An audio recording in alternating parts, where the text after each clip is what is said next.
So today our topic is the essential role of the post-anesthesia care unit.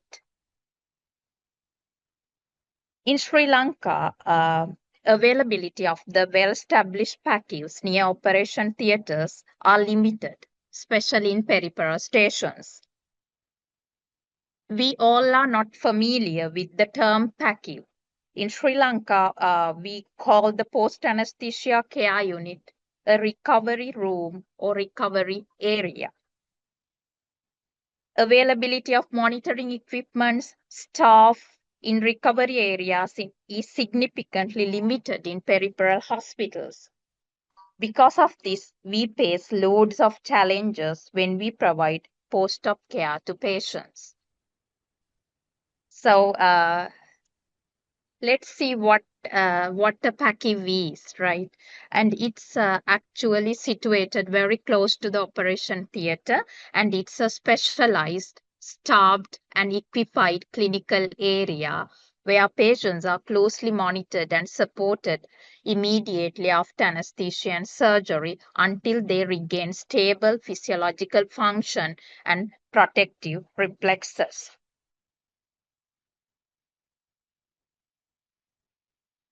So, I'm going to highlight you the learning objectives of the today's webinar. And first, I'm going to give you a brief introduction about the post-anesthesia care unit or the recovery room. Then I'm going to talk to you about the post-anesthesia team handover checklist. It is called the PATH protocol.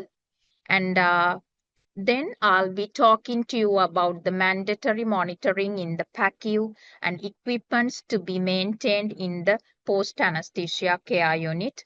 Finally, I'll be talking to you about scoring systems and post-operative care protocols in the PACU. So these are the learning objectives of the today's webinar.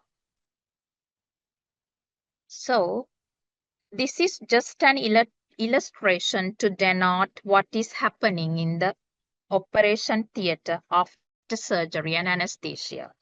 We safely transfer patient to the recovery room or PACU after surgery and anesthesia.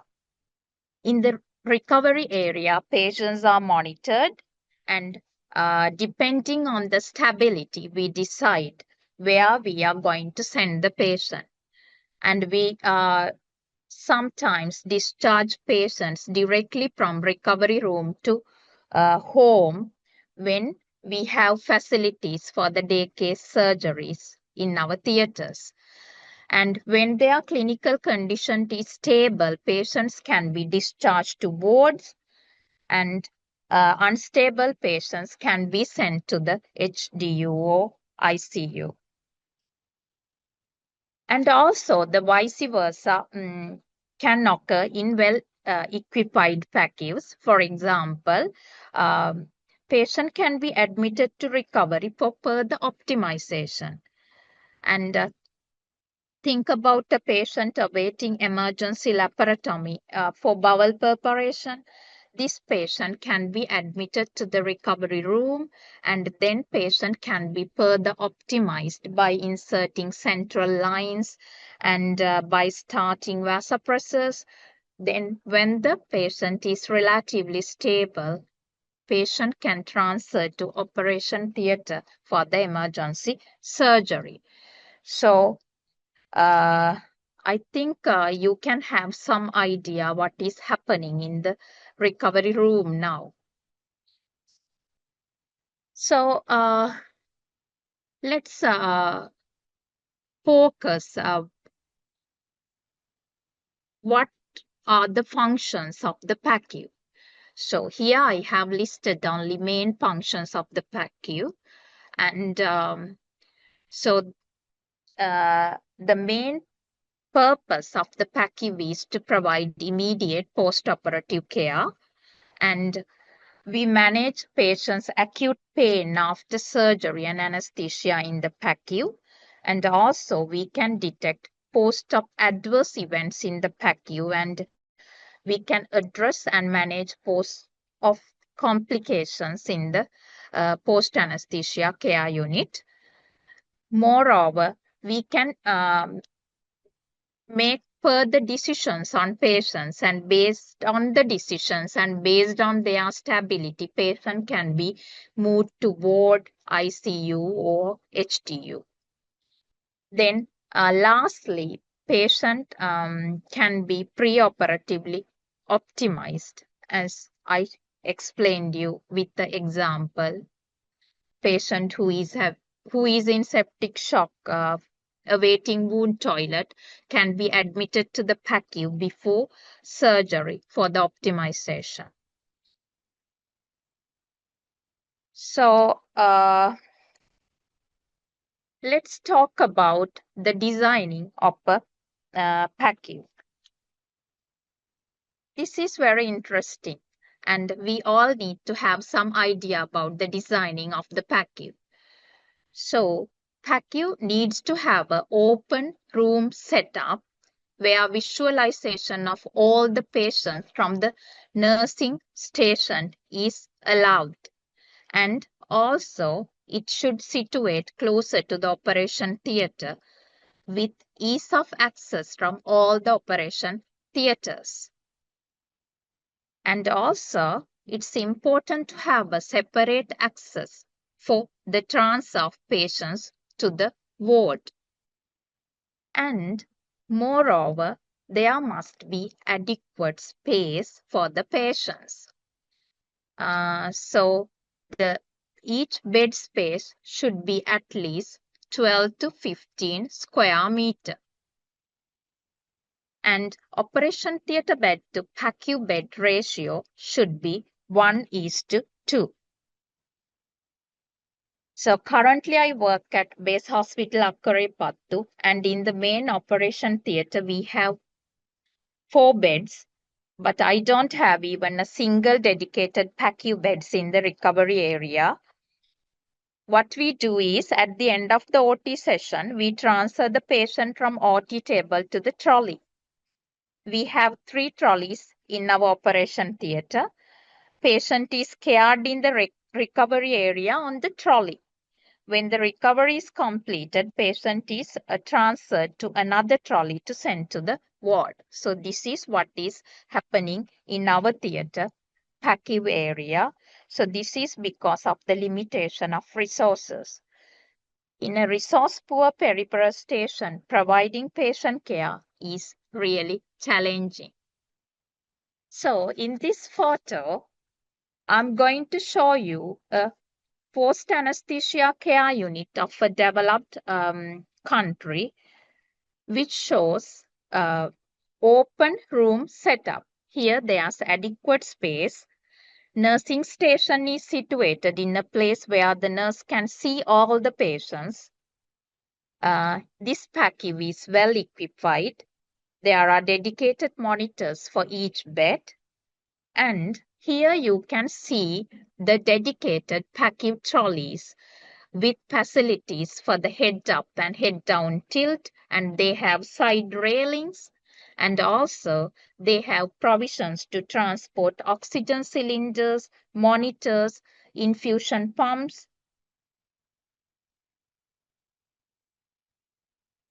Now let's talk about the staffing pattern in the PACU.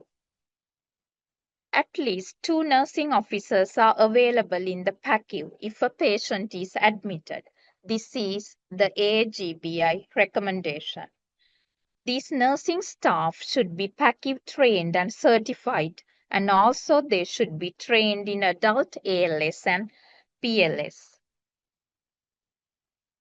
Presence of an anesthesiologist should be mandatory when reversal and tracheal extubation is required for a patient, and also management of critically ill patients need an anesthetist also in the PACU region. And in the hospital I worked in UK, they usually allocate a dedicated anesthesiologist for the recovery area every day. And so there's a 24-hour rota. In addition to the nursing officers in the PACU area, anesthesiologist is also there to look after patients. But in Sri Lanka, we don't have dedicated PACU anesthetists, and the anesthesiologist who do the operation theater work involved with the work in the region of the PACU. So, how can we safely transfer a patient from operation theater to the recovery area? This transfer is very important. Why? During the transfer, patient can injure. Various kinds of issues could happen. So, how can we safely transfer a patient from the operation theater to the PACU? Patient should be always accompanied by a qualified anesthesiologist. So this is the immediate post-operative period. That's why the patient should be accompanied by a qualified anesthesiologist. Not only that, we need to use properly designed transfer trolleys with provision for head down tilt, head up tilt, and side rails. And these trolleys should have the capacity to carry oxygen cylinders, monitoring devices, infusion pumps, fluid infusions, and portable ventilators. So why we transfer a patient safely from operation theater to PACU area? So the common adverse events could happen during transfer, like disconnections of the lines, drains, and airways, and pulmonary aspiration could happen, which can cause desaturations. Not only that, the traumatic injuries could happen to the patient, and in cold climate countries, hypothermia is also likely during transfer. So, after accompanying the patient from operation theater to the PACU, we have to hand over the patient to the PACU nursing officer.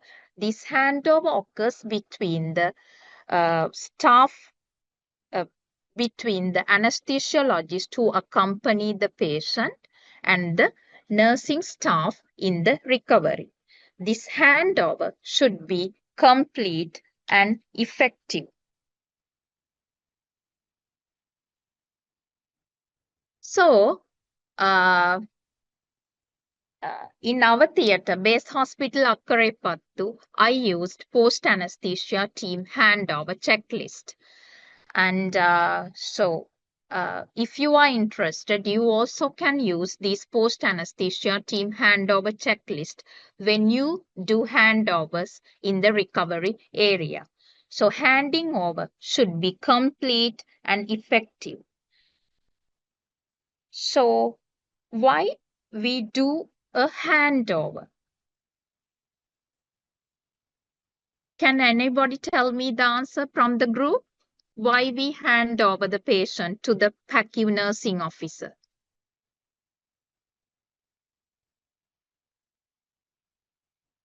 Hello?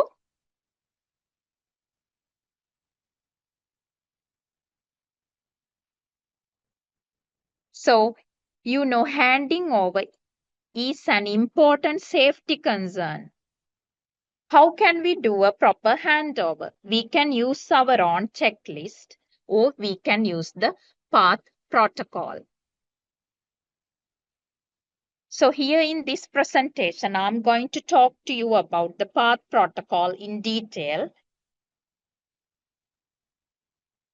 The PATH checklist include patient information and information about the intraoperative care and the post-operative care for the next 24 hours.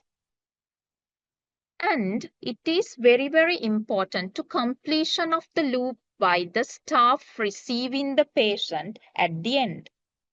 So, at the end of the handover, the receiver should provide a brief summary of the information received. This is how the loop of communication can be closed. And let's go through the path protocol step by step. And actually, it contains 10 steps. It is color coded, and they have used 4 colors: light blue color, dark blue color, green color, and the brown color. So, what is step 1? So it's important to complete the urgent task first. The urgent task include connecting the patient to the monitors, establishing monitoring, taking measurements about the blood pressure, saturation, heart rate, and starting to give oxygen to the patient. So first of all, it's important to complete the urgent task before the handover. Then step 2 is important to inform the staff nurse looking after the PACU regarding the in-charge doctor of the patient. So the primary clinician could be the surgeon or the VOG. Secondary clinician is the consultant anesthetist. Then the MO anesthetist responsible for the immediate care. So there are several group of doctors in charge of the patient. So it's important to hand over verbally the names of the doctor, because the MO anesthetist is the responsible person for the immediate care. Step 3, and what do you do in the step 3? You ask whether receiver or staff nurse in the PACU is ready to have the handover. The receiver should be ready without any distractions. Then in the step 4, it's important to give a statement about the general condition of the patient. Mention whether the patient is stable or unstable. Then in the step 4, we hand over the details about the patient, including the name, any significant past medical history, what's the type of surgery patient had, and the type of anesthesia, general anesthesia, endotracheal intubation, IGEL, regional. So these things should be very clearly handed over. ASA score of the patient. In the step 6,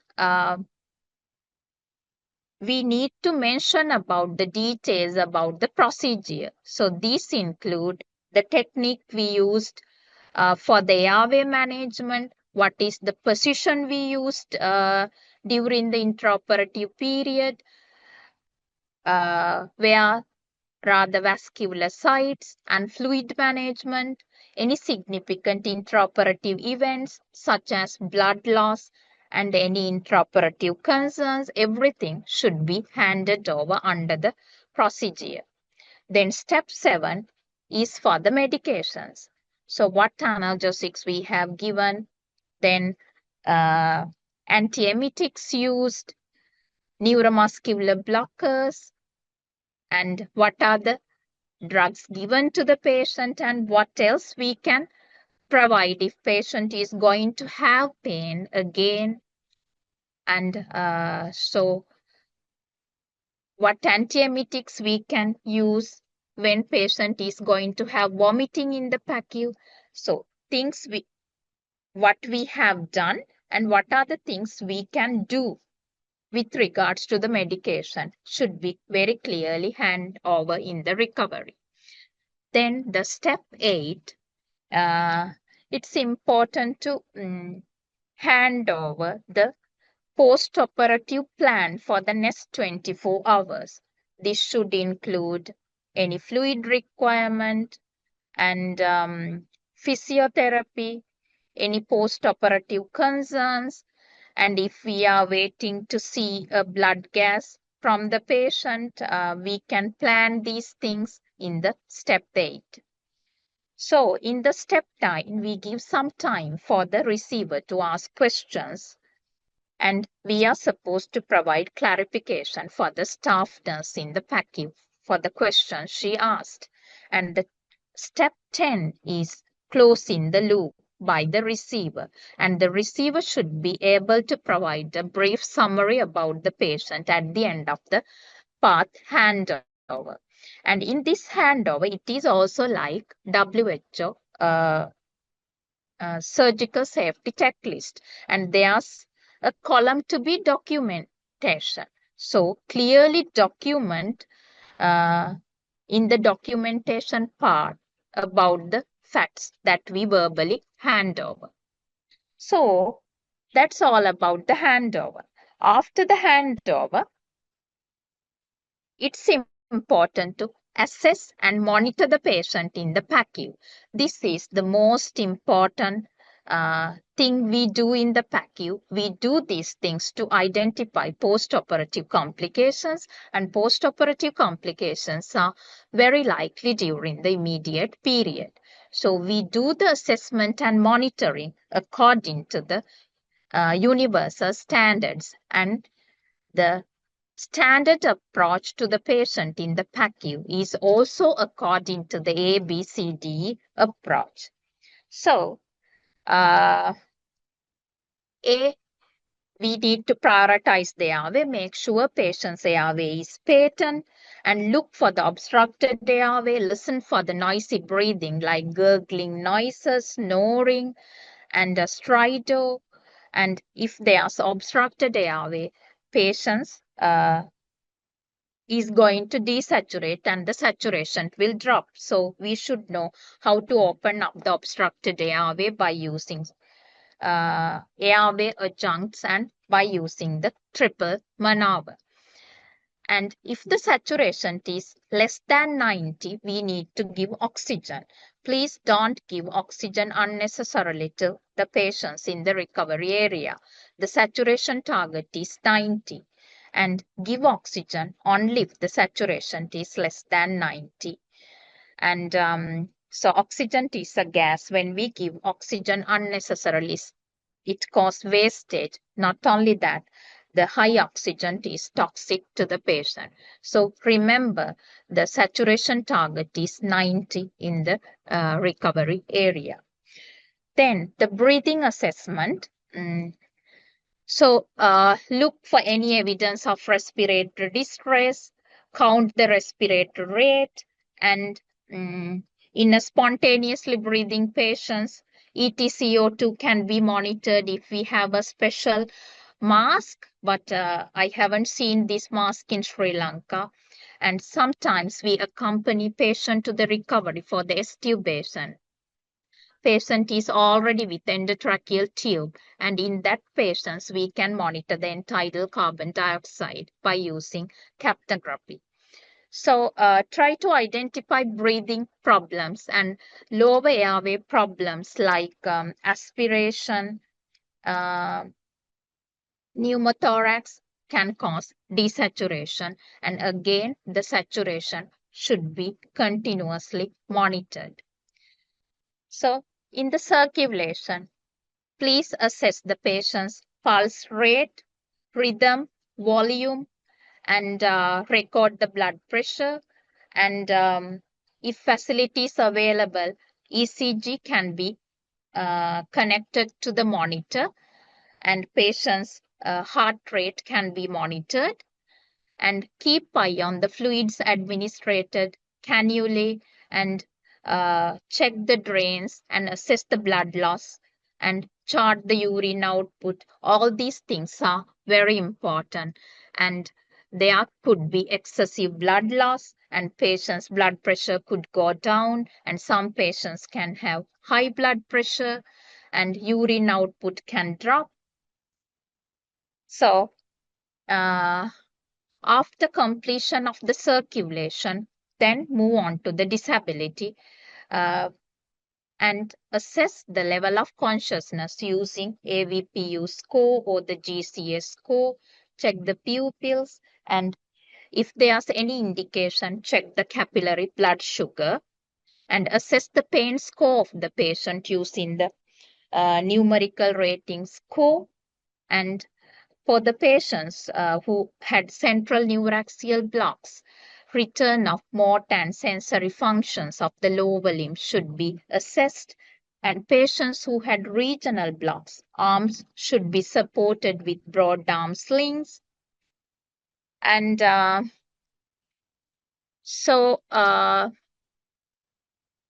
in the exposure, check the patient's temperature, and this will help us to identify hypothermia. Inside the theater, the patient is exposed to cold due to air conditioning, and general anesthesia, regional anesthesia both cause heat loss, and the patient's temperature can drop down, and hypothermia is a known complication which can occur in the recovery. And also, when we accompany patients for the endotracheal extubations, we need to monitor the neuromuscular monitoring, and this is usually done before extubations to know the reversibility of the neuromuscular blockers. So when you see at the ABCD approach, you can see we all use all the minimal standards of monitoring in the PACU. But unfortunately, as we have limited facilities, we don't have all these monitoring facilities in our recovery rooms in Sri Lanka. So why we follow this ABCD approach in the recovery?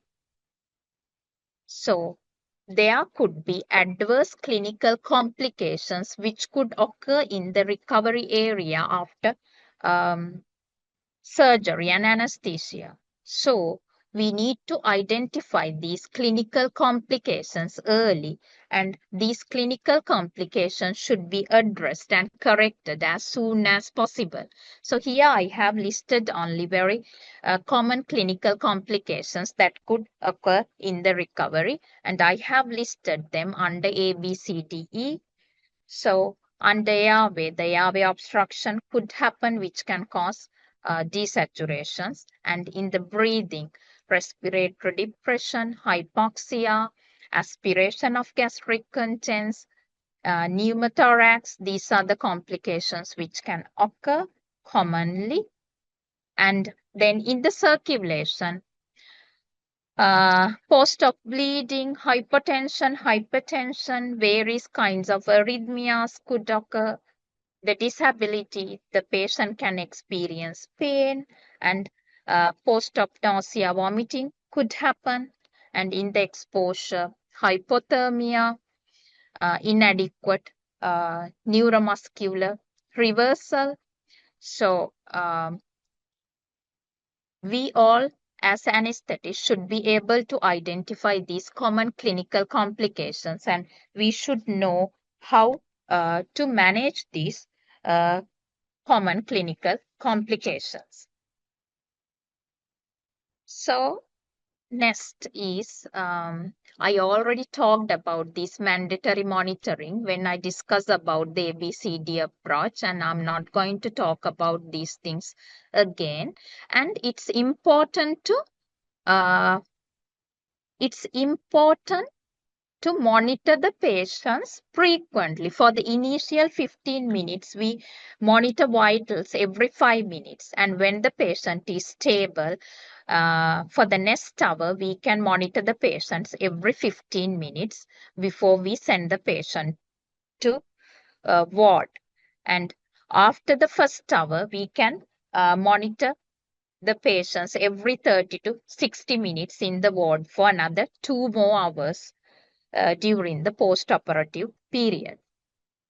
So when we monitor vitals, we should document these vitals also. So how can we document these vitals, right? What are the charts we can use to document these vitals?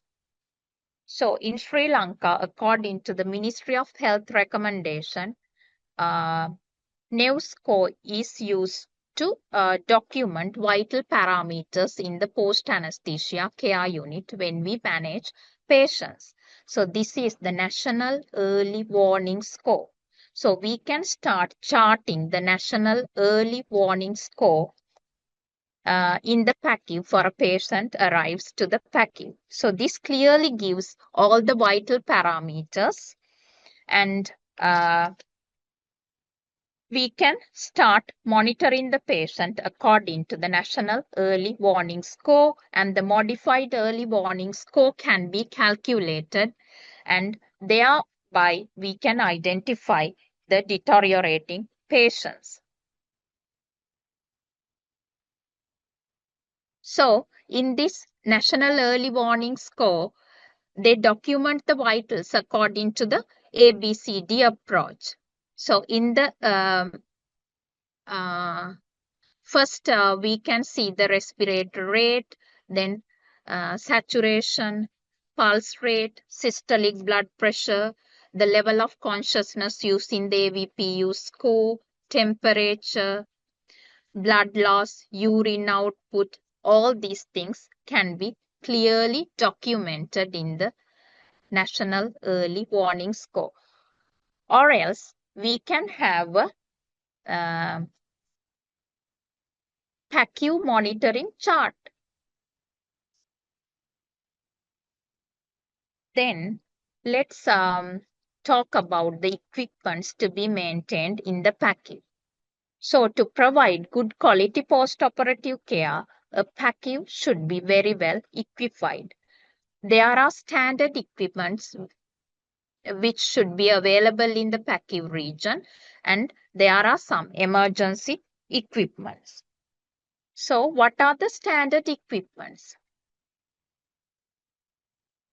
And standard equipments are the multi-channel monitor with a pulse oximeter, electrocardiogram, blood pressure monitor, temperature monitor, and oxygen ports from the pipeline oxygen supply. Then suction ports or suction apparatus, transducer to measure arterial blood pressure, post-air warming devices. These are the standard equipments which should be available in the PACU region. What are the emergency equipments? The emergency equipments can be categorized according to the ABCD approach. So under the airway, oral or nasal airways, breathing, oxygen cannulae, simple pace mask, non-rebreathing mask, endotracheal tubes, laryngeal mask airways, laryngoscope should be available. Then in the circulation, IV cannulae, IV fluid, emergency drugs, and the emergency trolley with all life support equipments should be available. The life support equipments include the defibrillator, ambu bag, Mapleson C circuit.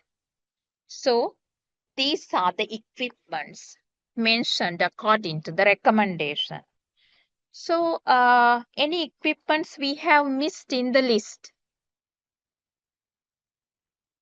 Anybody from the group?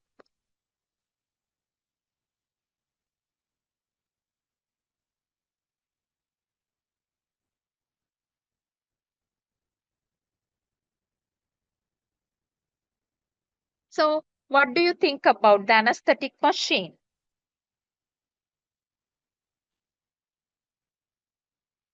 Do we need an anesthetic machine to the recovery area? Actually, this has not been included under recommendations. But what I suggest, it is better if we have one in the recovery, because in our country, the daily turnover in the recovery area is much greater. We manage loads of patients in the recovery area. So we encounter much greater degree of post-op complications happening in the recovery area compared to the developed countries. It is easier to handle airway-related post-op complications with the presence of an anesthetic machine. In this hospital I work, I have 2 anesthetic machines in the recovery area, and they both have some faulty issues like leakage of gases, but I still do use these anesthetic machines in the recovery. If we don't have an anesthetic machine, what is the other option we can use to handle the airway-related complications in the recovery? We can use pipeline or oxygen cylinder with Mapleson C circuit or ambu bag, right? So Mapleson C circuit is available in the MSD of Ministry of Health, and this is a very user-friendly circuit. This can be connected to the bubble bottle using the yellow piece that I have highlighted here. And so we can address airway-related complications by using the Mapleson C circuit. And next is we can end up with medications errors in the PACU as we use medications for the patients. These medications errors could be related to prescribing, transcribing of drugs, dispensing of drugs, and administrating of drugs, and monitoring of the drug treatment. So, it is important to prevent medication-related errors because this result harm to the patient. This can increase the mortality and morbidity. Jensen and colleagues have published evidence-based recommendations to minimize errors in the administrating drugs during perioperative period. Actually, this included 12 points. I'm not going to read all the points, but I want to put gravity on strong recommendations, right? I will just read strong recommendations only. The first is the labeling on any drug ampule or syringe should be carefully read before a drug is drawn up or injected. Second is the legibility and the contents of labels on ampules and syringes should be optimized. Third is syringes should be almost always labeled. In the UK, they have their own color coding. For the hypnotics, they use the yellow color bands, and for the muscle relaxants, there are red colored bands, and for the ionotropes, they use green color bands. So number 4 is formal organization of drug drawers and workspace should be used with attention to tidiness, position of ampules and syringes, and also the separation of similar or dangerous drugs is a strong recommendation too. I think you have seen similar vials when we prepare drugs, right? For example, atropine and adrenaline vials are more or less similar, right? So the issues have happened due to the similarity of vials, and we need to store these things separately. And then we have moved to the last part of our presentation. And how can we transfer a patient from PACU to the wards? It is important to record the vital parameters in the National Early Warning Score and think about giving supplemental oxygen if the saturation is less than 90 and give clear instructions for fluids, analgesics, antiemetics, monitoring, and physiotherapy.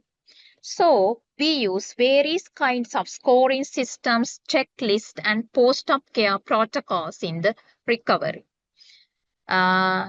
So the first thing is the WHO surgical safety checklist. Make sure this is completed before sending the patient to the ward. Then complete the path protocol. Structured OT PACU handover checklist should be completed. PACU monitoring chart or National Early Warning Score should be completed. and assess the pain and make sure that the pain score is less than 3 according to the numerical rating scale. And if pain is not adequately controlled, give some more analgesics and control pain. Then the modified Aldrich's discharge score can be used as a discharge criteria, and follow the transfer protocol before sending the patient to the uh, uh, ward. And don't forget to check the recovery equipments in the morning when we begin the anesthetic session, and this should be repeated with the each session at the beginning. So check the anesthetic machine if available, equipments including the suction apparatus, tiltability of the trolleys, emergency trolleys, drugs, all the things should be checked. Then it is important to issue a post-op care protocol for the next 24 hours before discharge of the patient. So this is the modified Aldrich test score. It evaluates 5 parameters, each scored 0 to 2, giving a maximum score of 10.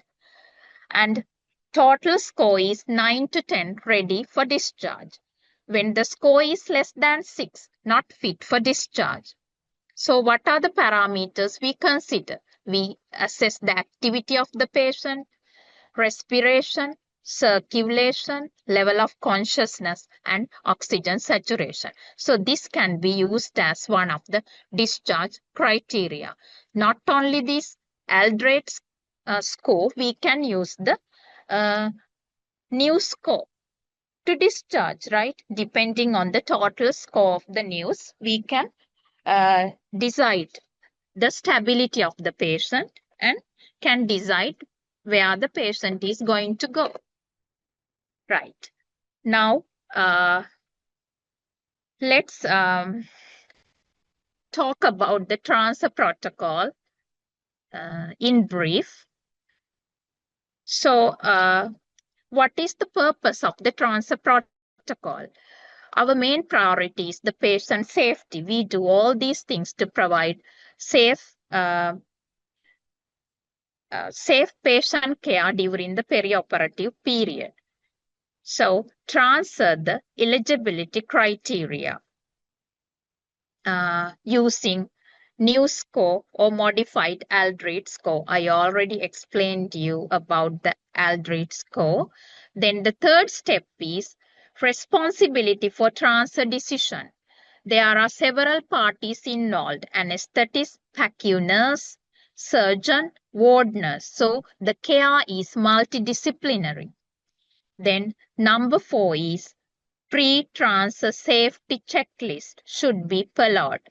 The patient's airway should be stable, IV lines patent, vital signs stable, pain managed, surgical site checked, drains functioning, urinary catheter.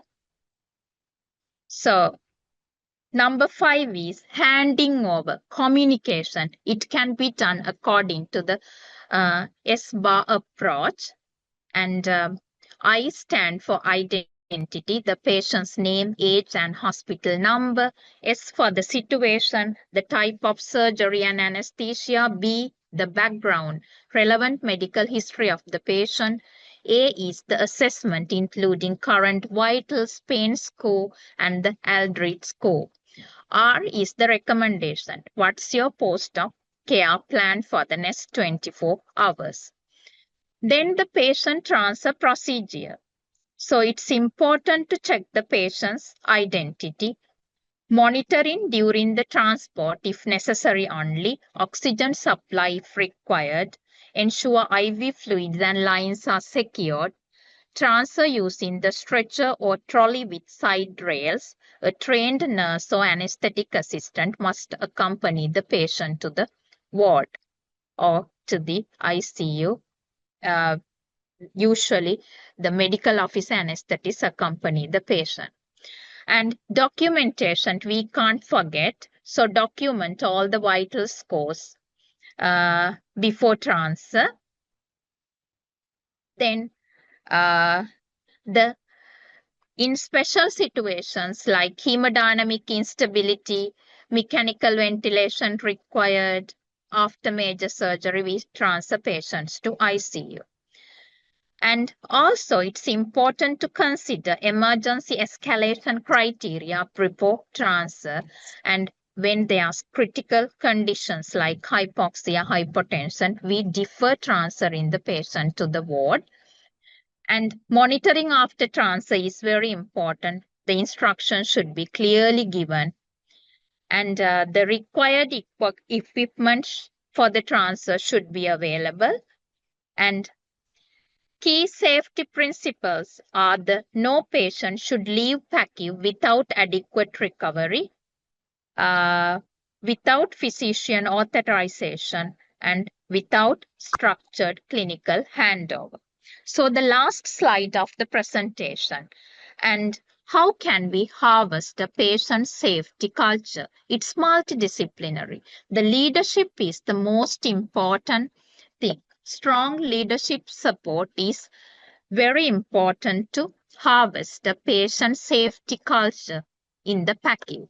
Then use standardized clinical protocols and checklists as I explained, and do effective communication using PATH protocols and ESHBA communication, and train the staff and improve their competency to manage post-op complications, and incident reporting systems when critical events occurs, and doing audits, very important to establish a patient safety culture, safe environment and equipment.